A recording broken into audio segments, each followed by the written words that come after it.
It's waxing lyrical, baby. Hello, Waxers, and welcome to Waxing Lyrical, Mainz and Dutch. I'm your host, Mainz, my colleague in the Danger Zone in Rainford. He's my star baker. It's Mr. Neil Dutton. How are we, Neil? If I'm your star baker, you're going home this week. So. I'm going home this week. Fantastic. Recording this on a Tuesday, straight after Gibberbo. Big news. Big news.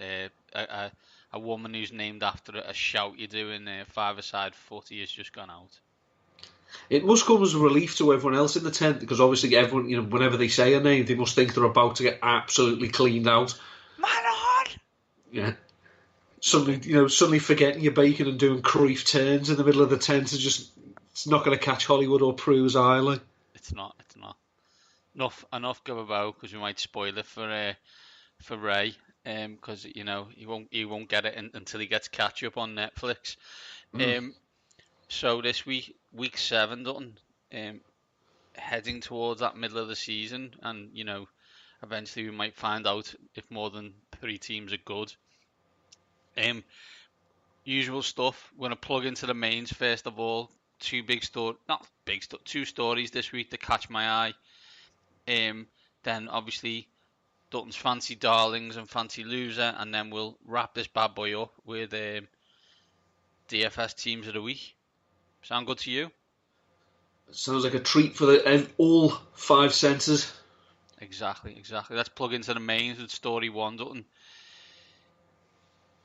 What's never good is when people take stuff away from you but keep you in charge. So if you're Dirk Cutter and you no longer call plays and someone's fired your terrible defensive coordinator, Mike Smith, this obviously is the beginning of the end for Dirk Cutter.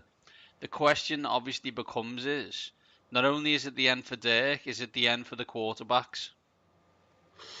Well, as a wise man once said, when the head coach, you've been the play caller and that is taken away from you. Power without responsibility. Sorry, was it responsibility without power? The prerogative of the eunuch throughout the ages. Dirk Cutter made the easy decision by going to Jameis Winston after 3.5 games of Ryan Fitzpatrick.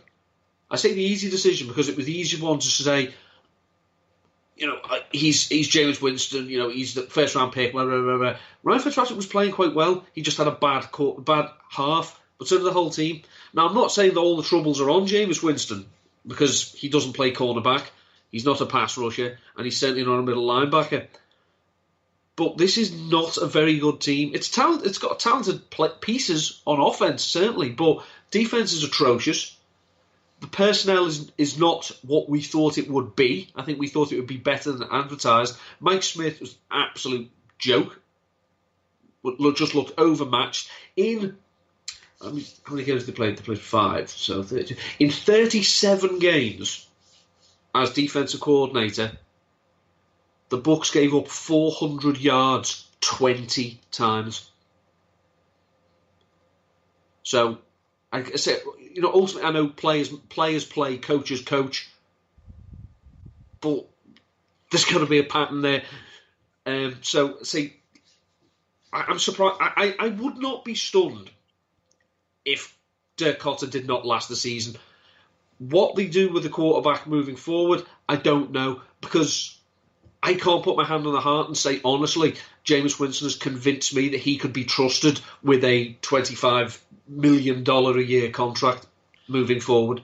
This is a major issue for Tampa Bay in terms of, as you said, it looks like they've got talent this year we both decided they weren't good, but in previous years we have decided they are, and they just, do enough to lose games. They scored a load of points against Atlanta, but allowed a load more, which is an issue, obviously. I just look and you think, if we widen this out, there's 2 quarterbacks now who 2 teams have to make serious questions about who they picked 1 and 2, and are they going to give them their 5th-year option based on the fact that they haven't been franchise quarterbacks, and obviously there is a slight difference in the definition of franchise quarterbacks between those two players. Jameis Winston has been better on the field than Marcus Mariota. However, he's a head case, and do you want to trust him with a load of wedge? And the issue with Mariota is, I'm still not 100% sure he's a franchise quarterback. No, I mean, Mariota, I think he's only played in 4 games this season. Was it 5? No, I think he's played in 5. He's thrown a touchdown in 1 of them. He's thrown for less than 120 yards in 4 of them. So we all thought this offense was going to click, with the Matt LaFleur. He's been dipped in a bit of Kyle Shanahan, a bit of Sean McVay, put them together, and you'll have glorious synergy and the next offensive juggernaut. The pieces on offense are not great, but it doesn't look like they're particularly creative with how they use them either. And Mariota is at his most dangerous as well when he's used his legs, but it doesn't look like they're prepared to move him around and get him out of the pocket. So he's just an absolute sitting duck back there. He's still got this nerve issue, I think, with his arm, so that's affecting him. So it's a worry. I mean, I like Marcus Mariota. I think first 2 seasons in the league he was very good, but the last season and a bit he's been awful. I look and think they spent a load of money on the offensive line and they can't protect Marcus Mariota. They've add them to the list of getting a first round draft pick as a wide receiver. Hasn't worked. They, have allegedly got 2 decent backs. Can't get any points from either of them. In a fancy style, can't get any yards from them. I digress. I've got a 3-year-old, and me and my wife argue or joke that he seems to have taken the worst habits from both of us to turn him into the worst part of both of us. It seems that the Matt LaFleur experiment is taking all the bad bits of Kyle Shanahan and all the bad bits of Sean McVay and turning it into, a bad offensive coordinator right now. I mean, because from what we've both watched a fair amount of Shanahan's offense, Shanahan's run games over the years, I don't recall them ever just slamming a running back into the line, play after play after play. A bit more creative, they've obviously the zone blocking, inside zone, outside zone, toss plays, pick plays. No, we'll just run them straight up the middle. That's not in the Shanahan playbook. So I don't know whether it's a square peg round hole situation, but this offense is not, the Titans offense is not very good. It's boring. They can't protect the quarterback, and even if they can, the quarterback just doesn't look like he's there. Those 2 teams, Tampa and Tennessee, drafted high quarterbacks, and they are very close to being on the precipice of thinking, oh God, we're in that half of the NFL without a quarterback. And this is, by all accounts, this is not a good year to need a quarterback in the draft. I don't think so.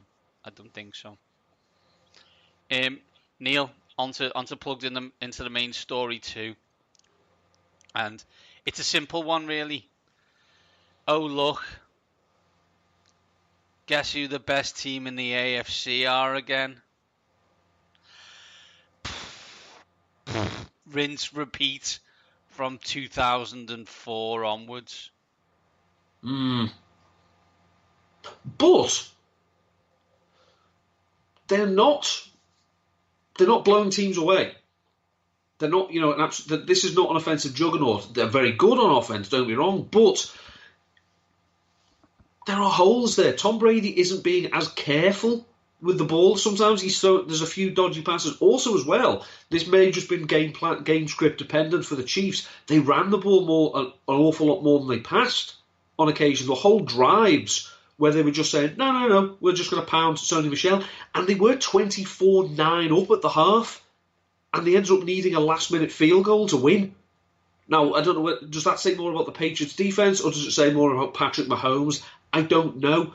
But they are not... I mean, they're going to finish 13-3, 12-4. We know this. But I don't think this... to quote, the New York Giants, this year's 1-5 is better than last year's 1-5. Great. That's wonderful. I say this dead body is better than the other dead body. I don't think this is going to be one of the Patriots' best seasons. But it's if anyone else in the AFC, can they step up and take advantage? So I think I hear what you're saying. What should be noted is, I think since 2015, the Patriots have only conceded 40 points 3 times. That has been to Andy Reid, Andy Reid, Andy Reid, and Doug Peterson, or as I like to call him, Andy Reid. So it calls into question that, okay, they only just won. Yeah, but they don't concede 40 points every week. They only seem to do that to, Andy Reid. Also, they've now played the Chiefs and have the tiebreaker. And I still think they've got to play, the Jets another 7 times. And I think they've got, Miami 3 more times in Foxborough in December. So I understand what we're saying. And the problem becomes is the two, I suppose, if we look at the moment, the 3 probably, well, the 2 biggest challenges people would say right now are probably in the AFC West, which would be Kansas City and San Diego. San Diego, they got a team again, have they? Yeah, they have, yeah. LA. I look forward to the LA Chargers going to Foxborough. Seen that story before. There is, though, Dutton, for the anti-Patriots, of which there are many. I don't know if you saw friend of the pod, Will Gavin's tweet thing. They hung on. Will, I love you. I do, and you're a fellow ginger. You're a professional broadcaster. You can't be that anti-Patriot. You just can't. I'm not professional, so I can be as anti as I want. But I'm not 100% sure you can go that far anti-Patriots. It'd be like me just slagging off Man U forever. I just don't know if it's allowed, mate. Do you know what I mean? Watch him. He's doing it. But what I would say is there is a shining light, and if we use a phrase that I know people might hate, if the Patriots and Tom Brady is Superman, that shining light is green. It's shiny. It wears a Ravens uniform, and that is Mr. Joe Flacco. The Ravens' defense as well at the moment is, according to number 5 advanced metrics, is the best defense in football. I mean, they took Marcus Mariota out to the tool shed last week, and they weren't doing anything spectacular. They were just overpowering, the occasional stunt, the occasional blitz. They literally just got at him. But their secondary's playing well. They've obviously got Eric Weddle, who's still one of the better safeties in the NFL. My only issue is that if they were to have a game, the Ravens, where they couldn't shut a team down completely, their offense is dull. And, for all these playmakers they brought in, John Brown, Willie Snead, Michael Crabtree, the 2 tight ends, Buck Allen, Alex Collins, they're dull as dishwater to watch. Seriously, it's like, oh, God. Any chance of throwing beyond the sticks, Joe? No? Okay, that's cool. I'm going to, certain teams fit certain patterns. Correct me if I'm wrong. I think you've seen, while watching the NFL, the Ravens win the Super Bowl twice. They've probably been to the playoffs maybe 10 times. I'd be interested in you telling me of all of those amazing, dead exciting offenses they've had in that period. Well, to quote the man, the man for whom the team is named, nevermore. Exactly. That's plugged into the mains this week. Let's go deep into fantasy. It sounds like Neil isn't going to be picking a Ravens offensive star for his fancy darling. Shock. But let's find out who he is picking. Hello, darling. Well, from the team that used to be the Ravens, or the Ravens used to be, David Njoku, the Cleveland Browns, who, I think they showed they're not quite ready for prime time last week. They were handily dealt with by the LA Chargers. The Cleveland Browns last week were basically, most heavyweight English fighters circa 1990s. Win a few fights against a few fat lads, and then end up getting your head blown off by Mike Tyson. Although I should point out that their game finished around about 9 o'clock our time on Sunday. I think Baker Mayfield's still holding the ball. My God, man, get it out of your hand. He's definitely still struggling in the in Oklahoma, no one ever touched me kind of concept. Yeah. I mean, I know he wasn't the same after he slipped on that thing on the marker, which was, why is that there? It's a 21st century. Why is that Yeah. pad there? I don't understand. So he wasn't quite himself after that. But my God, get it out your hands. You're gonna get killed. You're not a big man. You can't take that pressure. But anyway, I digress. The Browns are playing the Mike Smithless Tampa Bay Buccaneers. The Buccaneers have allowed the most fancy points to tight ends. They've allowed a tight end touchdown reception in the last 3 games, at least 5 receptions to tight ends in 4 of their last 5 games, and at least 71 yards in their last 4. And Njoku, who's become, now that he's realised he can catch the ball, a bigger part of the offence, as Jarvis Landry's role has decreased, say role, I mean more production, in the last 3 games, Njoku has had 5, 6 and 7 receptions and at least 52 yards in each. On the Browns, here's a really interesting thing on them. If you're looking long term at players that you're missing in your roster and you need pickups, the 5 teams that have allowed the most passing yards this season are the Pittsburgh Steelers, the Cincinnati Bengals, the Tampa Bay Buccaneers, the Atlanta Falcons, and the Kansas City Chiefs. The next 5 games, in no particular order for the Cleveland Browns, are those exact 5 teams. So, if you are looking to pick someone up on the waiver wire as a punt, don't be afraid to look in the Cleveland Browns general direction. Although you should probably be afraid to look at Antonio Callaway. In 2 games this season where he's had 10 targets, he hasn't managed 20 receiving yards in either of those games. Sweet efficiency. That's a darling segment and additional Cleveland Browns knowledge. Let's find out who Dutton is telling you not to pick this week with his fancy loser.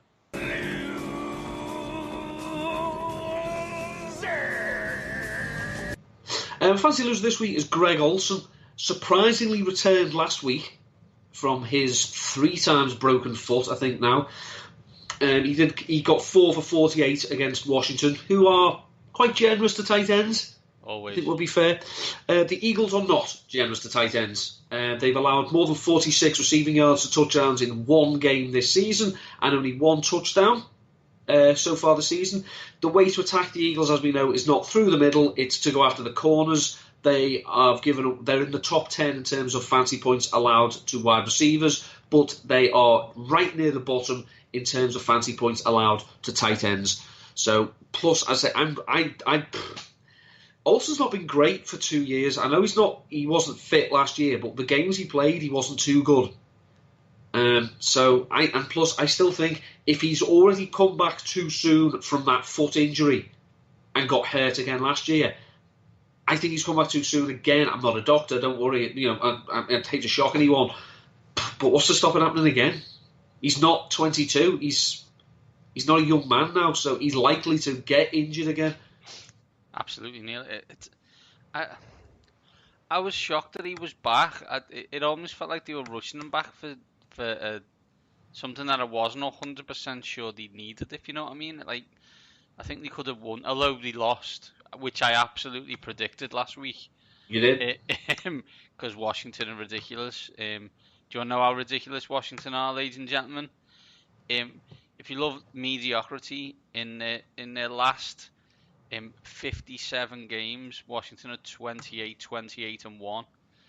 In their last 42 games, they are 21-1. In their last 4 games, they are 2-2. In their last 2 games, they are 1-1. Washington are the definition of absolute medium. I mean, it should be pointed out that the Panthers have got before Sunday's game, had got the fewest amount of receiving yards from tight ends in the NFL. So obviously they were hoping to, adding Olsen there could inject a bit more into it, but it wasn't great. But they'd won games though, so I wasn't sure why it was necessary. But they're a funny team. I was listening to Fran Duffy and Greg Cosell on the Eagle and the Sky podcast, and Fran said that the Panthers are one of those teams that it just hasn't worked out yet. It's like I don't know who they are. I don't know what they are. It's one of those, as I always like to say, in discussions like this, well, what do they do really well? And I don't think there's anything they do really well. I think they're a good team, but are they going to be a playoff team? I don't know. I honestly couldn't tell you. I'm not 100% sure you should be getting beat by Washington if you think you're going to be a playoff team. No. That's fancy loser for this week. Let's go DFS heavy, Dutton, and discuss our fancy teams of the week. Mainz and Dutt's Daily Fantasy Team of the Week. Show me the money. Dutton, usual fare from DraftKings, 50,000.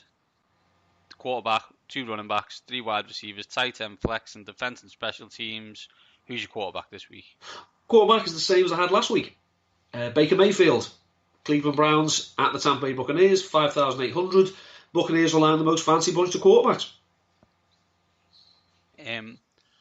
My quarterback had a quiet week last week compared to his previous starts. However, that was probably due to the fact it was cold and snowy. I don't think it's going to be cold and snowy in San Francisco this week. And the San Francisco 49ers defense is not good. I expect less running from Todd Gurley this week, who I picked up last week, and I hope everybody else did. I'm picking Jared Goff. He's 6,600. He was helped, of course, by the fact that the Broncos now just don't tackle running backs. It's not in there. I think all the defensive players signed a contract to say that they didn't need to, as Gurley ran for 208 yards and 2 touchdowns, I believe. Yeah. The first team in NFL history to allow back-to-back 200-yard rusher. So the Denver Broncos have gone from having a no-fly zone to a all-welcome zone. The 49ers have allowed the 6th most fancy points to quarterbacks so far this season and are averaging 2.4 passing touchdowns allowed. They were surprisingly, the 49ers were frisky on Monday night, though. And I don't know whether that says more about them or more about the Packers. See, if I have any comment on this, it sounds like I'm just doing the same shtick again. But, I would be concerned if I was the Packers that you only just about beat San Francisco, rather than who looked San Francisco frisky.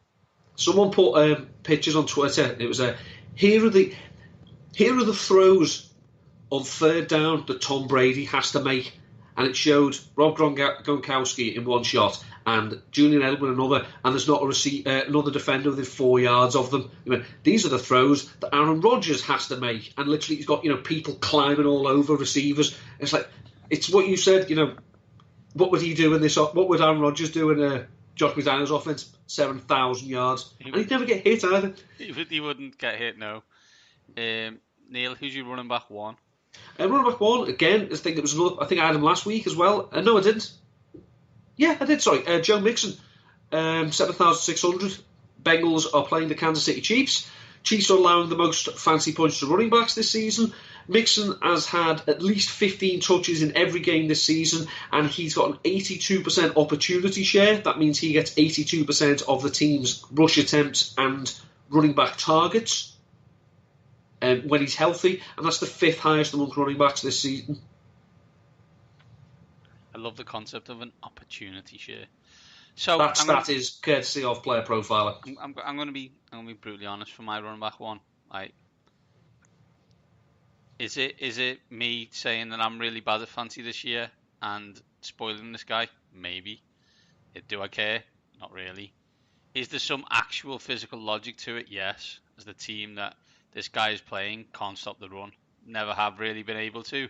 And let's be brutally honest, this guy is, with the exception of probably Todd Gurley and Melvin Gordon, has been the best running back in the league this year. Yes, that's right. I am picking the Dallas Cowboys' Ezekiel Elliott, 8,100.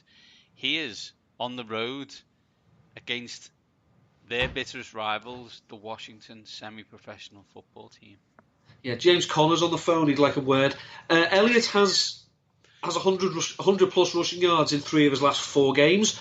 Washington have allowed at least 77 rushing yards to running backs in 3 of the last 4, as well as 4 rushing touchdowns on the season. However, now obviously Washington have had a bye, but they've also faced the fewest running back rushing attempts this season in the entire NFL.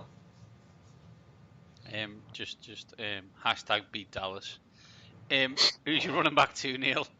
Running back 2, he's been in an increased role the last few weeks, but I think it's been confirmed today that will continue. It's Tevin Coleman. Devonta Freeman's been sent to injured reserve, so it's the Coleman-Ito Smith show. Giants are allowing the 10th most fancy points to running backs.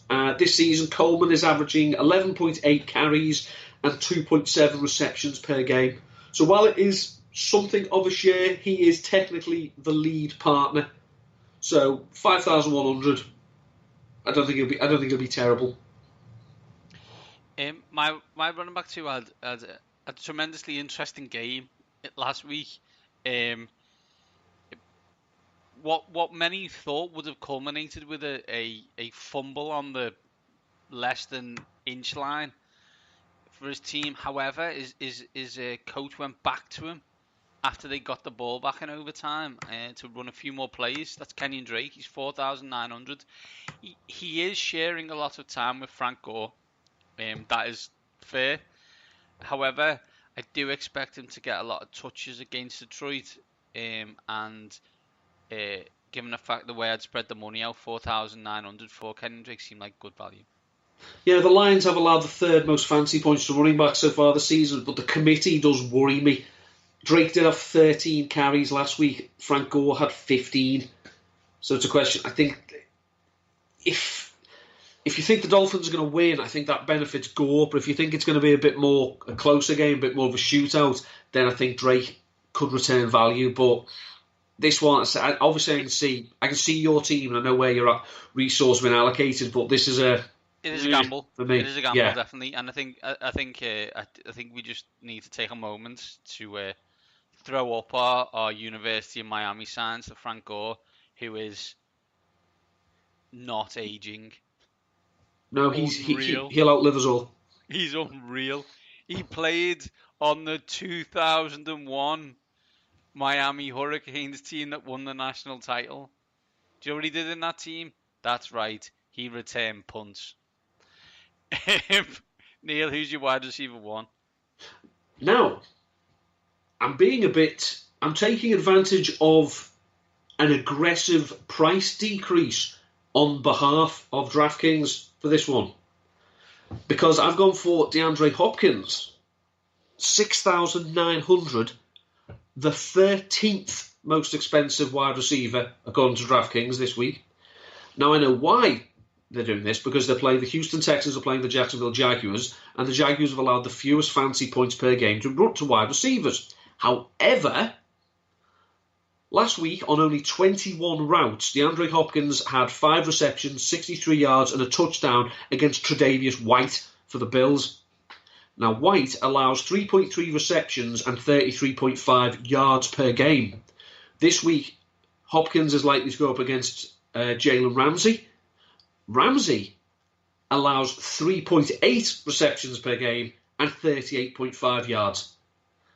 So, as we know, DeAndre Hopkins is matchup proof. And at 6,900, say with 12 other wide receivers more expensive, I'm getting him in. I don't care about the matchup. Yeah, he is unfortunately very much in a similar position to Andre Johnson was with the Houston Texans, apart from the fact we now have Twitter, so we can see more of his catches. But at the end of the day, it's like everyone forgets about him. Oh, and look, ho-hum, another 1,500 yards, 6 touchdown season. With a night shift manager from Costco throwing him the ball. Yeah, There's issues in Houston, and they need to be addressed rather quickly, because if they want Deshaun Watson to be the quarterback they think he is, serious changes need to occur. Yeah, he's another one though. Get the ball out. This is the problem, I believe, with the quarterbacks from the big college teams. They have days with the ball. The Oklahomas, Clemson, which was where Deshaun Watson is, USC, for example. Darnold holds the ball too long. Because they're just so used to having so much time. Whereas if you look at, say, your Wentzes of this world. He didn't go to a high school, so he didn't have 5-star recruits all over the park with him. Speaking of the Jets, I'm going against the Jets with my wide receiver one. And for some reason, I keep on doing this because not because I don't think Adam Thielen's amazing. It's just Adam Thielen's really expensive. And one of these weeks, Adam Thielen won't get 7 catches for 110 yards and a score, and Stephon Diggs will. Even though Stephon Diggs usually gets 6 catches for 80 yards and a touchdown, because all the Minnesota Vikings seem to do is throw. I've got Stephon Diggs. He's 7,200. The Jets have allowed the 6th most fantasy points to wide receivers. Last week, Diggs saw his fewest targets in a game, and it was his 2nd lowest yardage total. But the reason for that is, as I say, Adam Thielen catches everything that comes his way, and they just ran all over the Cardinals. The Jets are not as easy to run against, so I think the Vikings will probably go back to type to some degree, and that means more opportunities for Diggs. Well, it's weird that they couldn't run the ball at all, and then Latavius Murray, we are not big fans of here on the Wax and Lyrical podcast, had an amazing game. So there we go. I think it was just a case of you can overreact to matchups, but then sometimes it's perfect. Like when the Vikings played the Bills, it set up perfectly to be Latavius Murray Day, and it didn't happen. But as Ray Summerlin said, give me that matchup again, and I will tip Latavius Murray, and essentially got the same matchup again. Yeah, exactly. Who's your wide receiver 2, Neil? My wide receiver 2, 5,600, is Josh Gordon. See, I'm gonna be brutally honest now, right? When I did my first version of this, I picked Josh Gordon. However, I then got, after I'd finished the thing, I had $400 spare and decided to spend it on who I've got as my wide receiver 2. But please carry on with Josh Gordon. His role in the offense is growing. His snap share has gone up in the last 3 weeks. His targets have gone from 2 to 4 to 9. The Bears, as we know, ferocious front four, but they're a bit more generous when it comes to the wide receivers. They have allowed the 5th most fancy points to wide receivers. It's taken a few weeks. Gordon's just starting to get there, starting to get the trust of Brady. So I think Gordon, 5,600, I'm very comfortable with. By the way, I'm just a little concerned that Rob Gronkowski is running like me at the moment. If you've had, very stiff. If you've had as many injuries as Rob Gronkowski has throughout his whole career, and that most of your body parts are covered in massive bits of plastic, in terms of, I think this would become something that happens. I think Rob Gronkowski is a wonderful, wonderful player and a first ballot Hall of Famer, but I have a feeling we're on the twilight of said career.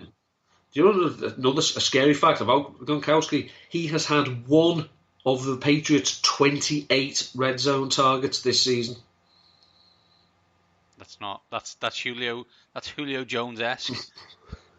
That is Steve Sarkisian telling Josh McDaniels how to call offense there. Wide receiver 2 for me is Dutton's boy, Kenny Golladay, Babytron. He's 6,000. He's playing the Miami Dolphins. He's big and he's good, Neil. Love him. He's had at least 4 receptions and 53 yards in every game. He's had a receiving touchdown in 3 of his last 4. And the last bit of my note here, he's very good. He is very good. And I think although it took Chicago a while to get going, they did manage to torch Miami later on in the matchup and move the ball quite well. So we'll see if that continues with Goldie. Who's your wide receiver 3, Neil? Wide receiver 3, I had a pop at him and his offensive brethren before, but it's John Brown, 5,700. The Ravens are playing the New Orleans Saints. Now, the Saints have allowed the most fancy points to wide receivers. John Brown averages 20.2 yards per reception, and Joe Flacco is leading the league in how many deep ball attempts per game he has. Now, I know, again, I took the piss out of him. but he averages 6.5 deep ball attempts per game. It's just that when he's not doing that, he's throwing it behind the line of scrimmage. There doesn't seem to be a middle ground for Flacco. It's either dump off or go long. But say he only needs to get Brown for one, maybe two of these a game, and he'll return value. The Saints' defense is not good. I just bought the most yards a wide receiver for Washington got against them 10 days ago was 55. Basically sums up Washington. Sorry, I digress onto my own team. But let's again, that might be because Alex Smith is not turning it loose. He's not. Talking of our teams, my wide receiver my wide receiver 3 plays your team this week, Neil. Carolina Panthers.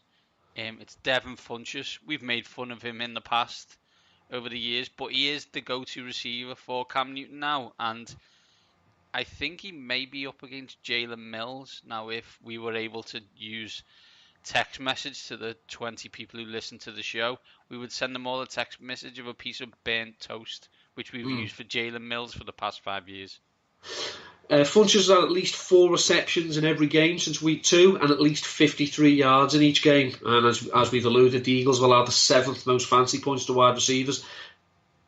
They were better against the Giants, but we are then saying that we're trying to say that Eli Manning has got the same degree of arm talent as Cam Newton, which he hasn't. So I don't hate this selection at all. I'm a big fan of Devin Funchess. I have him on several dynasty teams. And that's all I'm talking about. My fantasy teams for the rest of this show. Let's move on with that before we talk about it, because obviously, you know, it was a good result against the Giants, Neil, as you point out, because this 1-5 Giants team is infinitely better than last. Infinitely. Year. And also, I mean, it's really not an issue. It's nothing to worry about if you're in New York and your owner is telling your wide receiver to shut up and play. It's not an issue, not a concern, nothing to see. It's fine. Here. Yeah, please disperse. Leslie Nielsen gif. Or dog in burning house gif. Dog in burning house is obviously a personal favourite. Who's your tight end, Neil? My tight end is David Njoku. As I say, I can't really say he's my fancy darling and not put him in. 4,200 Cleveland Browns at the Tampa Bay Buccaneers, and the Bucs are a team of turnstiles. Yeah, they are a team of turnstiles, coached by a dead man walking. My tight end, can we say it? So I watched a lot of Pittsburgh Cincinnati last week because it's fun, because those two teams hate each other. Not 100% sure it's fun when Vontaze Burfict's on the field and he just seems to try and hurt people. He needs to be like banned from the league forever. Yeah, he's scum. What I noticed by both teams is there was a lot of throwing to tight ends. I said pick Vance McDonald last week as a flyer. They did use Jesse Jones a lot, but they also used Vance McDonald a lot.